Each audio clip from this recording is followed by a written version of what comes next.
Israel boleh saja memiliki Amerika Serikat sebagai garda terdepan saat kedaulatannya terancam. Tapi jangan lupakan peran Rusia yang senantiasa berada di samping Iran saat negara itu mendapat intervensi dari Israel maupun Amerika Serikat.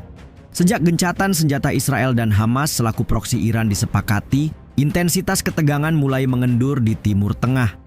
Namun, di saat bersamaan, Iran terlibat banyak kerjasama dengan Rusia, terutama terkait peningkatan kemampuan militer. Tidak tinggal diam, Trump dan Netanyahu lantas menindak tegas kemajuan Iran dan mencegah upaya kepemilikan senjata nuklir dalam pembicaraan di Gedung Putih. Pertanyaannya, sebesar apa kemajuan Iran sampai AS dan Israel dibuat ketar-ketir?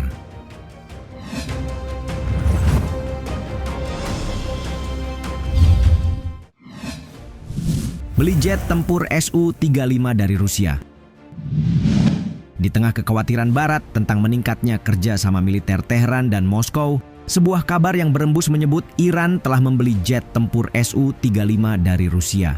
Wakil Koordinator Khatam Ol-Anbiya, Ali Shadmani, tidak menjelaskan berapa banyak jet yang dibeli dan berapa yang sudah tiba di Iran. Namun dalam keterangan kepada media, ia menyebut produksi peralatan militer mereka terus meningkat. Setiap kali diperlukan, kami melakukan pembelian alat militer untuk memperkuat pasukan udara, darat, dan laut kami, Shadmani menambahkan. Menurut kantor berita Tasnim, Teheran telah menyelesaikan pengaturan untuk membeli jet tempur Rusia pada November 2023. Kemudian pada awal Januari tahun ini, Iran dan Rusia menandatangani kemitraan strategis komprehensif yang tidak menyebutkan transfer senjata, tetapi mengatakan keduanya akan mengembangkan kerjasama militer teknis. Eurasian Times dalam laporannya menyebut kesepakatan itu memperkuat hubungan antara kedua negara saat mereka menghadapi tekanan geopolitik yang meningkat. Posisi regional Rusia tegang akibat perang di Ukraina, sementara Iran terus bergulat dengan sanksi Barat dan melemahnya beberapa sekutu regional di tengah konflik dengan Israel di Timur Tengah. Namun yang lebih penting, runtuhnya rezim Bashar al-Assad di Suriah menjadi dorongan utama untuk memperkuat hubungan antara Teheran dan Moskow.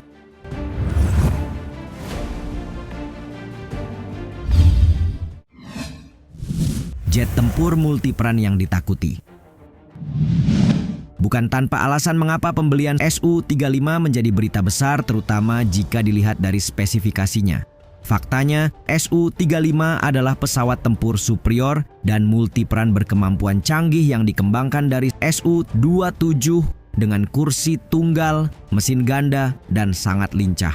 Melansir Air Force Technology, Su-35 memiliki panjang 21,9 meter, lebar sayap 15,3 meter, dan tinggi 5,9 meter, serta memiliki kapasitas untuk membawa muatan senjata maksimum 8.000 kg dengan jangkauan hingga 1.600 km.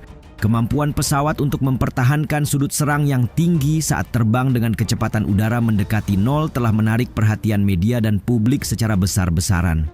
Selain itu, radar N035 Irbis E Snow Leopard Passive Electronically Scanned Array merupakan inti dari sistem kendali senjata Su-35. Dengan ini, radar dapat mendeteksi target udara hingga 400 km jauhnya dan dapat melacak 30 target udara serta menyerang 8 target secara bersamaan. Bahan penyerap radar juga telah diterapkan pada saluran masuk mesin dan tahap depan kompresor mesin, sehingga mengurangi separuh penampang radar frontal Su-35 yang meminimalkan jangkauan deteksi radar musuh.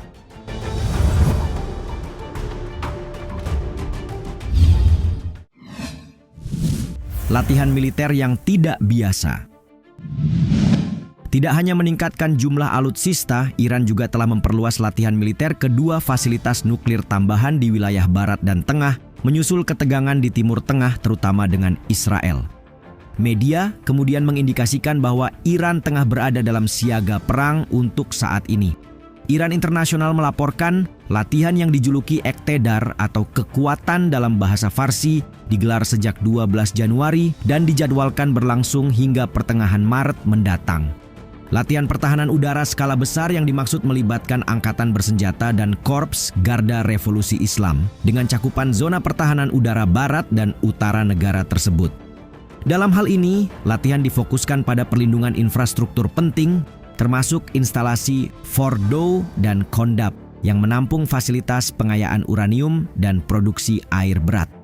Militer Iran mengumumkan latihan awalnya difokuskan pada fasilitas pengayaan nuklir Natanz di Iran Tengah.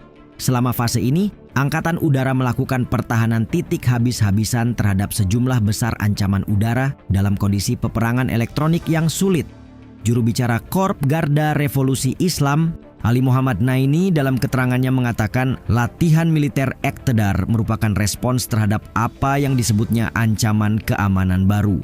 Mengingat mereka perlu bersiap dalam peningkatan ketegangan dengan Israel dan Amerika Serikat di bawah kepemimpinan Presiden Donald Trump. Apalagi kebijakan tekanan maksimum yang telah ditandatangani memungkinkan Trump memberi wewenang kepada Netanyahu untuk menyerang lokasi nuklir Iran sambil memperketat sanksi terhadap industri minyak Iran.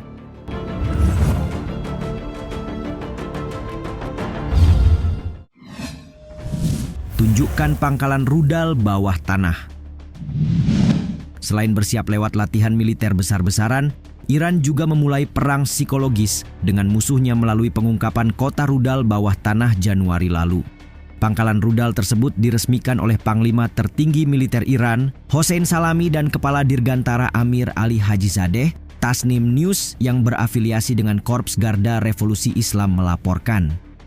Selanjutnya, TV pemerintah itu sekalian mengungkap lebih banyak terkait operasi True Promise 1 dan 2. Jika kalian ingat serangan rudal Iran terhadap Israel pada April dan Oktober 2024, pangkalan yang disinggung dalam poin ini berada di balik serangan langsung Iran yang mengagetkan. Gunung berapi yang terletak di bawah pegunungan ini dapat meletus dalam waktu yang sesingkat mungkin. Demikian bunyi laporan mengirim sinyal lebih jauh. Sebelumnya, Salami mengatakan bahwa Iran memiliki lebih banyak rudal daripada yang dapat disimpannya. Menepis apa yang disebutnya propaganda musuh tentang melemahnya angkatan bersenjata Iran, menyusul serangan berturut-turut oleh Israel terhadap Iran dan sekutunya. Pada bulan Oktober, penasihat Presiden AS Joe Biden untuk Timur Tengah Amos Hochstein mengatakan kepada Fox News tentang serangan udara Israel, disebutnya telah melumpuhkan 3 sistem rudal pertahanan udara S-300 terakhir yang disediakan Rusia milik Iran.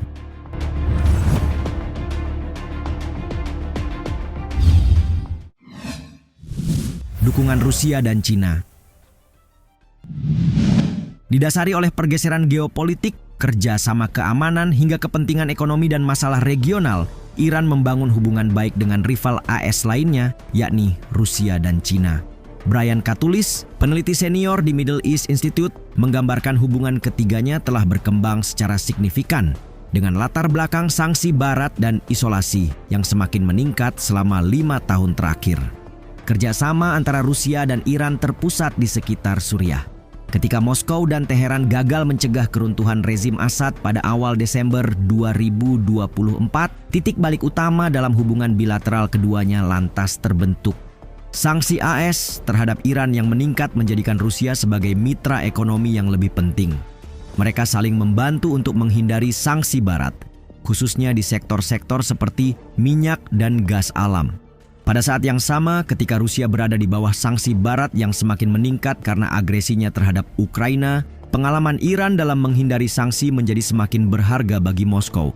Seperti Rusia, Cina juga berperan penting dalam membantu Iran mengurangi dampak sanksi barat, khususnya sanksi yang diberlakukan kembali setelah AS menarik diri dari kesepakatan nuklir. Dapat dikatakan Iran makin mengandalkan Rusia dan Cina sebagai mitra penting. Karena itu, Iran tampaknya punya bekal yang cukup untuk menghadapi AS dan Israel dengan keterlibatan Rusia maupun Cina di kubunya.